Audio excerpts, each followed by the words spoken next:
베드로 전서 1장 9절에서 11절. 믿음의 결국 곧 영혼의 구원을 받음이라. 이 구원에 대하여는 너에게 임할 은혜를 예언하던 선지자들이 연구하고 부지런히 살펴서 자기 속에 계신 그리스도 영이 받으실 고난과 후에 받으실 영광을 미리 증언하여 누구를 또는 어떠한 때를 지시하시는지 상고하니라. 아멘. 주의 날 제6주 보십니다. 18문, 19문, 제18문. 그런데 누가 참 하나님이신 동시에 참 사람이고 의인이신 그런 중보자입니까? 우리 주 예수 그리스도는 하나님께로서 나와서 우리에게 지혜와 의로움과 거룩함과 구속함이 되신 분입니다. 제19문. 어디에서 당신은 이것을 압니까? 거룩한 복음으로서 하나님께서 처음에 낙원에서 친히 계시하셨습니다. 후에 족장들과 선지자들로 말미암아 이 복음을 선포하셨으며 또한 율법의 제사들과 다른 의식들로서 예표하셨습니다. 마침내 그분은 자신의 독생자를 통해 그 복음을 완성하셨습니다.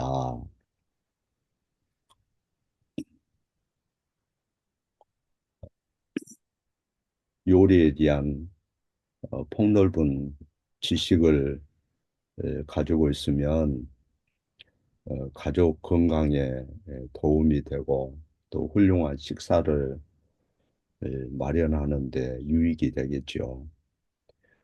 자동차가 어떻게 조립이 되는지에 대한 철저한 지식이 있으면 훌륭한 정비사가 되는데 도움이 됩니다. 인간 본성에 대한 지식이 있으면 하나님 앞에서 자기 자신을 잘 알게 되고 더 그리스도를 의지하게 되겠죠. 또 다른 사람과 관계하는데 교제하는데 유익이 될 것입니다. 이와 같이 적당한 지식은 우리에게 큰 축복을 가져옵니다. 그러나 어떤 분야에 있어서 전문적인 지식은 책임이 따르는 거죠. 자동차 정비사가 고장난 차에서 뭔가 잘못된 것을 발견했으면 그것이 엔진 고장으로 이어질 수도 있고 큰 사고로 이어질 수 있기 때문에 반드시 차주에게 이 차는 이런 문제가 있습니다. 이거 고쳐야 되겠습니다. 하고 알려줘야 하는 거죠. 하나님께서 우리에게 복음에 대한 지식을 제공해 주실 때 우리도 마찬가지예요. 그 지식을 자기에게도 적용하고 주변의 남편이나 또 자식들에게도 반드시 그것을 잘 사용할 수 있도록 우리가 해야 되겠죠. 하나님의 영광과 이웃의 선을 위해서 활용해야 되는 것입니다. 자기 혼자만 조용히 간직하고 그냥 내가 얘기해도 저 사람이 나를 하찮게 여길 거야, 조롱할 거야 이런 생각을 하면 숨기게 되는 거죠. 중요한 사실은 우리는 영원한 생명의 문과 관련된 지식을 갖고 있습니다. 하나님 우리에게 구원에 대한 지식을 주셨어요. 여러분은 많은 철학자나 유명한 사람들이 깨닫지 못한 어떤 것을 성령으로 알게 되었고 믿게 된 거죠. 그래서 그런 지식은 불신자들에게는 하찮은 것이고 조롱거리예요. 세례 요한이 메시지를 전했을 때 바리새인 사두개인 율법사들은 그를 하찮은 것으로 여겼어요. 하나님의 아들 예수님이 복음의 진리를 전했을 때 바리새인 사두개인 율법사들은 그것을 조롱거리에 조롱거리로 여긴 거죠. 그러나 구원에 대한 지식은 하나님으로부터 온 참된 지혜이기 때문에 그것을 잘 받아들일 때 영원한 생명에 열리는 거죠. 그래서 말로 표현할 수 없는 그런 가치가 있고 소중한 거예요. 세상에서도 건강에 대한 어떤 지식이나 권면도 마찬가지예요. 제 지인 중에 어, 술을, 담배를 너무 지나치게 하고 절제가 안 된 사람에게 간 지수가 너무 높아요. 그다음에 당뇨 지수가 너무 높아요. 그래서 의사가 여러 번 경고했고 여기 있는 저도 경고를 했어요. 여러 번. 너 그렇다면 큰일 난다. 어? 의사가 계속하면 뇌경색이 오든지 마비가 옵니다. 경고를 했어요. 그런데 그 경고를 받은 사람이 어떻게 했느냐? 아, 젊은 의사가 나를 그렇게 모독을 주더라. 그러면서 나한테도 그 얘기를 한 적이 있어요. 아, 젊은 의사가 정말 버릇없이 나를 모독했다고.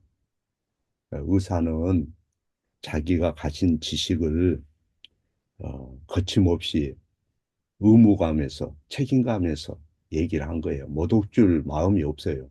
근데 모독했다는 거죠. 그래서 어떻게 됐느냐? 결국은 마비가 왔어요.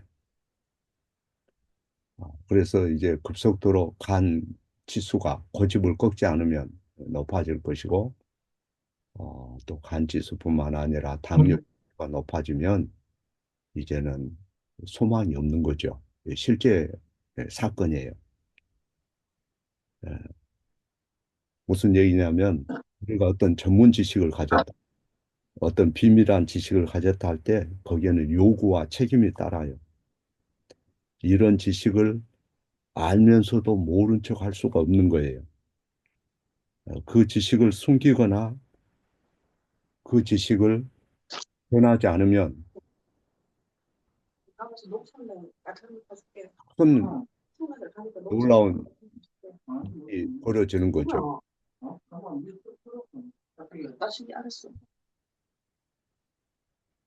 그래서 어,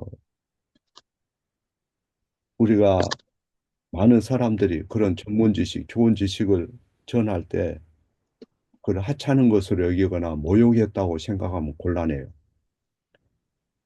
많은 사람들이 세례 요한 때도 그렇고 예수님이 복음을 전해도 그것을 자기들을 모욕한 것으로 받아들였어요.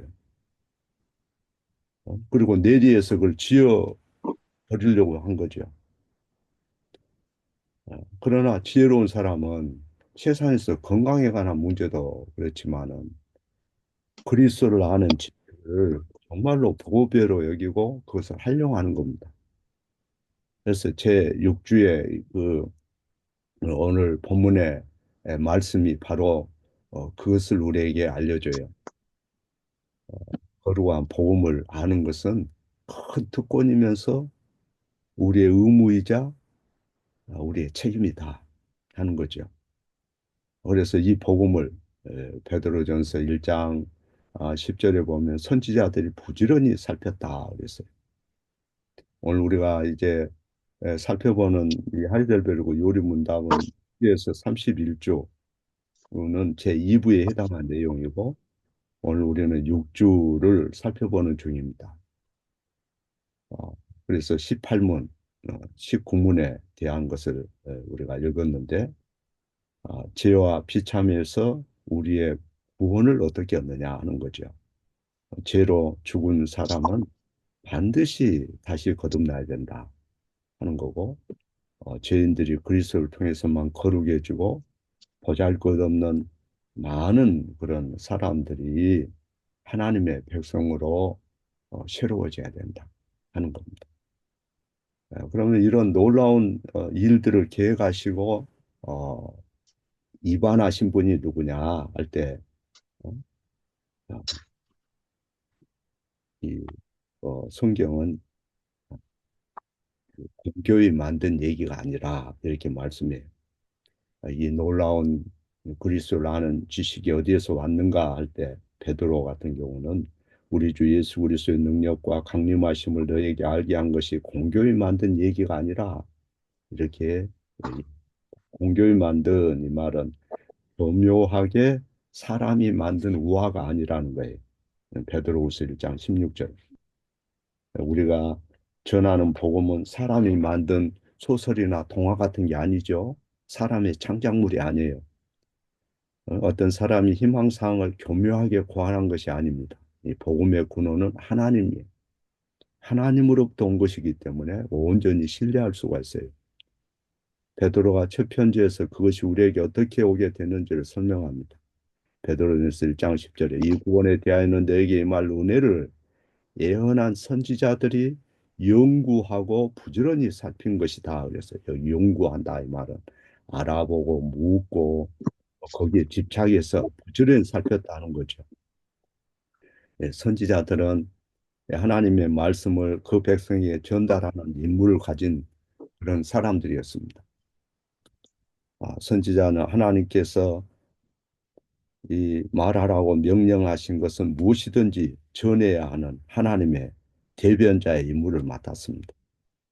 수세기 동안 그런 임무를 맡은 많은 선지자가 있었어요. 우리가 잘 알다시피 사무엘이나 나단이나 가시나 호시아나 오바댜나 말라기 엘리샤 엘리야 이런 사람을 우리가 알지 않습니까? 그 외에도 성경에 보면 다른 선지자들이 많아요.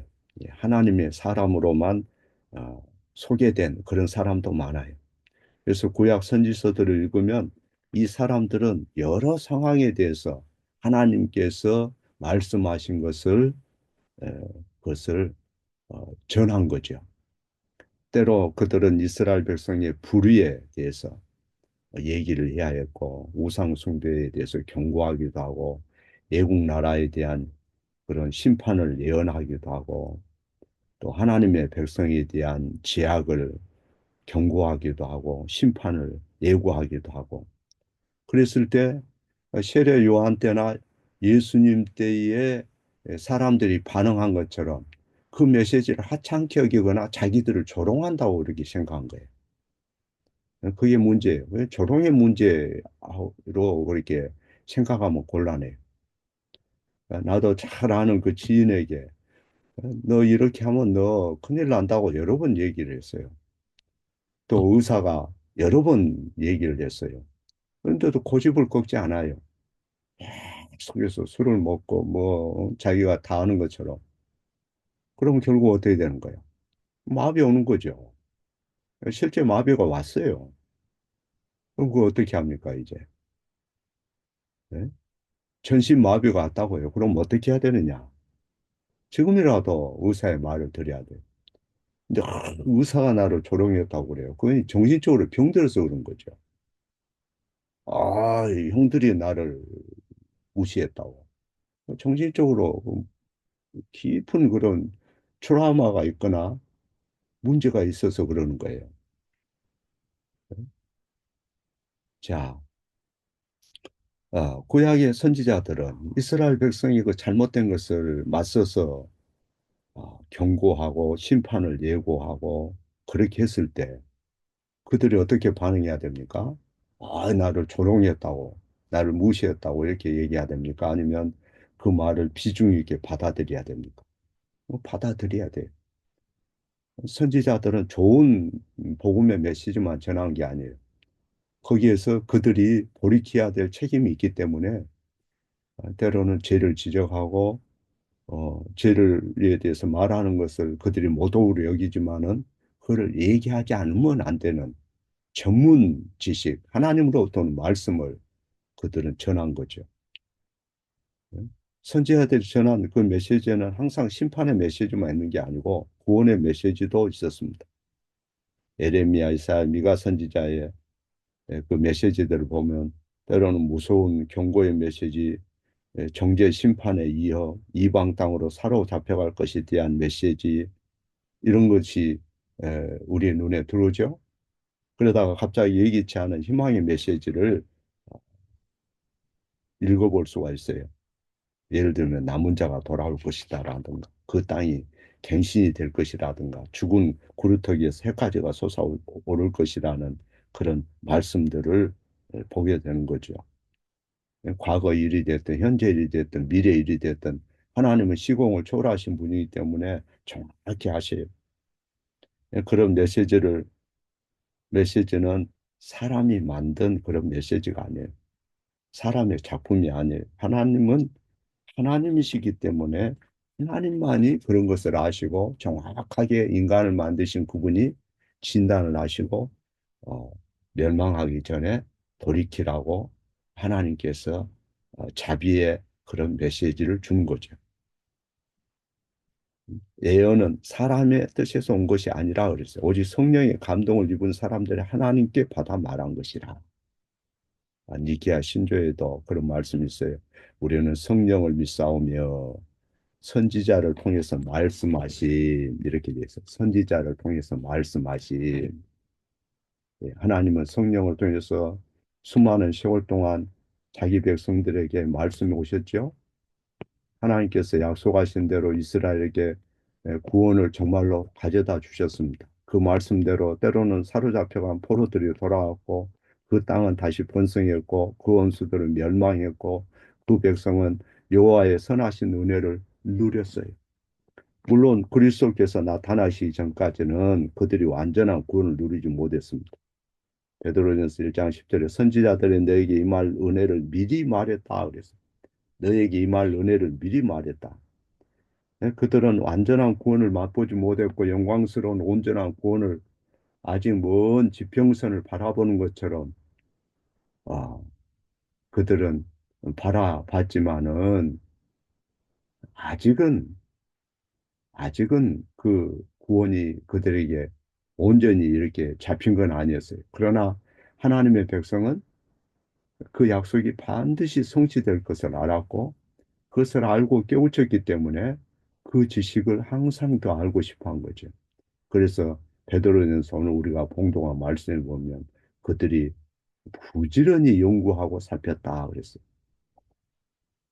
그 말은 그들은 하나님의 약속에 대해서 가치와 그 소중함을 알기 때문에 그것을 하찮은 것으로 여기거나 모독하지 않고 모독으로 여기지 않고 그 예언들이 의미하는 게 뭘까?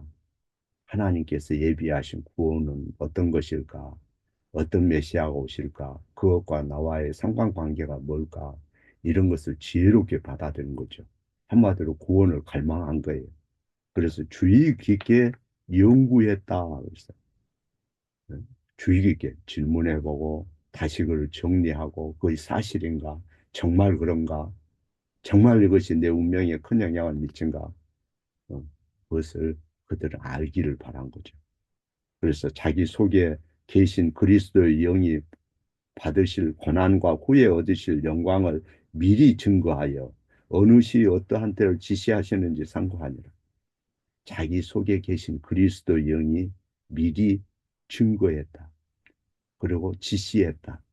그것을 상고했다. 그래서 하나님께서 구속이 성취되어 가고 그리스도께서 반드시 임하실 것이라고 말했지만 선지자들은 그것을 더 간절히 알고 싶었고 확신하고 싶었고 언제 그분이 오실까?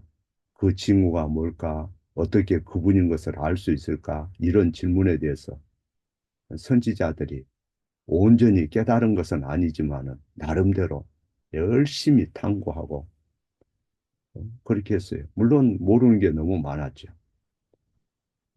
그래서 18문에 보면 누가 중재자이십니까? 누가 우리를 구원할 수 있습니까? 라는 질문이 있습니다. 선지자들은 자신들이 그분을 만나지 못할 것을 깨달았어요. 그 약속이 성취되는 것은 자기들 세대가 아닌 다른 세대에 속한다는 것을 그들은 알았어요. 물론 하나님은 구약 사람들에게 구원을 주셨습니다. 그러나 그들이 아는 지식은 희미했고 선명하지 않았어요. 예를 들어서 동물의 제사나 선지자 예언에서 십자가에 대한 희미한 지식을 알았지만은 희미한 그런 불빛 가운데 그들은 그걸 소망한 거죠. 반면에 우리는 수천 년 동안 계시된 말씀을 가지고 있고 온전한 그 복음을 알게 되었고 성령께서 놀라운 은혜를 베푸셨어요. 명확하게 단순한 언어로 우리는 그 복음을 손에 쥐고 있는 거죠. 그 복음이 언제 계시되었어요? 낙원에서부터. 그리고 족장들이 그 씨에 대해서 선포하지 않습니까? 그 홀에 대해서 얘기하지 않습니까? 수십 명의 선지자들이 수천 년간 예언한 말씀이 우리 속에 있어요. 제사를 통해서 예수 그리스도를 예표하고 율법의 예식이 그분에 대한 모든 것을 상징하고 예시하고 복음이 선포됐어요. 그래서 지리식구 문답에 보면 그렇게 돼 있잖아요. 거기 보면 하나님께서 낙원에서 친히 복음을 계시하였고 족장들 선지자들로 말미암아 이 복음을 선포하셨으며 또한 율법의 제사들과 다른 의식들로서 예표하셨습니다. 마침내 그분은 자신의 독생자를 통해 그 복음을 완성하셨습니다. 그랬어요.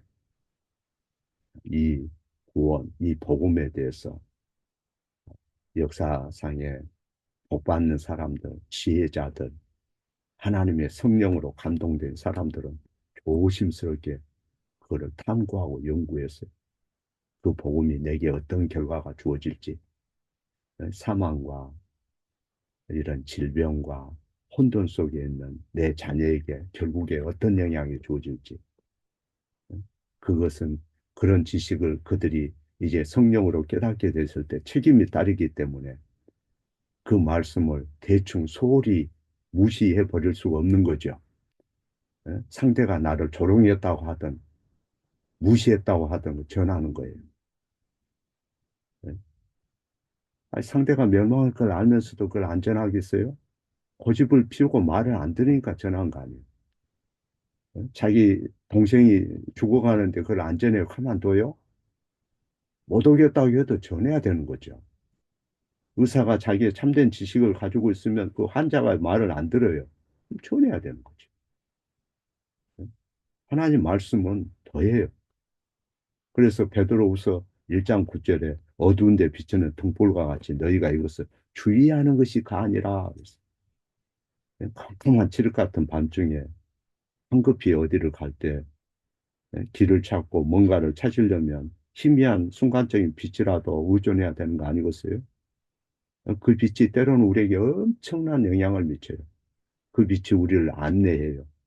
그래서 그 빛을 소중히 여겨야 되는 것입니다. 이 어두운 세상에서 우리가 가진 성경 말씀은 어두운 곳에 비추는 빛과 같다. 그렇다면 이 구원의 말씀에 대해서 과연 나는 진가를 알고 있는가? 내가 그 말씀을 어떻게 내가 대면하는가? 어두운 곳에 비추는 내 인생의 그런 빛으로 내가 주목을 하고 있는가? 아니면 세례 요한이나 하나님 아들 예수님이 복음을 전할 때 사두개인 바리새인 율법사들처럼 모독을 했다고 한다거나 귀찮게 여기진 않는가? 예? 내가 과연 그 생명의 빛이 내 영혼의 영생의 그 문으로 인도하는 그런 빛으로서 매일매일 역사하고 있는가? 음, 우리가 자신을 성찰해 봐야 되겠죠. 그 참된 빛이 아닌 깜박깜박 빛나는 조명과 같은 다른 빛의 미혹을 받아서 어? 셀폰의 화면에 자꾸 유튜브 같은 거 그런 화면에 압도당해가지고 자기 그 생각을 빼앗기고 어떤 요즘에 무슨 케이팝이니 뭐니 해가지고 그런데 또 그걸 하면 그 쳐다보느라고 귀중한 시간 다 보내고 말씀 한번 제대로 못 쳐다보고 그 좋은 강의들 유튜브에 올려졌어도 참된 강의가 뭔지도 분별도 못하고 화면에 압도당해서 응? 남편은 소파에 앉아서 게임하고 아내는 자기 방에 가서 또 자기 나름대로 게임하고 자식은 하루 종일 문 닫아놓고 그 안에서 응? 인생을 허비하고 그런 사람들이 요즘에 상당히 있죠. 그리스도인 중에서도 참 기가 막힌 일이죠. 그러나 구약의 하나님의 사람들은 중보자에 대한 일시적인 빛을 발견하려고 온 마음을 기울이고 주의를 기울였다는 거. 우리가 그걸 한번 생각해 보자는 거예요. 그렇다면 나는 어떻게 해야 되느냐? 나는 예수님을 알고 있습니다. 그분이 어떻게 내게 구원을 가져왔는지 구약의 모든 그런 이방 나라나 이스라엘에게 어떻게 행하셨는지 우리는 알고 있지 않습니까? 그 아는 지식에 대한 특권을 우리가 더 누려야 되는 거죠. 말씀에 더 시간을 투자하고 하나님께서 성경 각 장에서 말씀하신 것 하나라도 알기 위해서 우리가 겸손하게 시간을 거기에 드리고 기도하고 각 구절에서 하나님께서 우리에게 어떻게 말씀하는지 각 구절과 구절 사이 행간에서 주님이 어떻게 우리에게 뭘 생각하기를 바라는지 그래서 그 하나님의 놀라운 복음에 대한 그 특권에는 반드시 책임과 의무가 따른다는 거 알아야 되고 여러분이 거기에 대해서 생각의 정리가 돼야 됩니다. 그래서 그리스도의 영이 미리 증거한 것, 응? 성령이 아, 어떻게 예수님을 증거하는지, 또 우리의 인생이 예수님 안에서 어떤 의미가 있는지, 오늘 또 어디를 향해서 나아가고 있는지, 그런 의식 가운데 하루를 승리하길 바랍니다.